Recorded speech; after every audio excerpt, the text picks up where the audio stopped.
Aici încărcătură, mă. Nu glumă.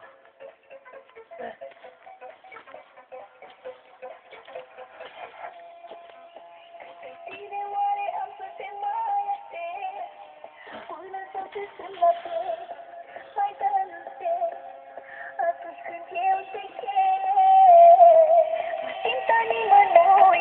Știu dacă e bine mea sau doar a lui.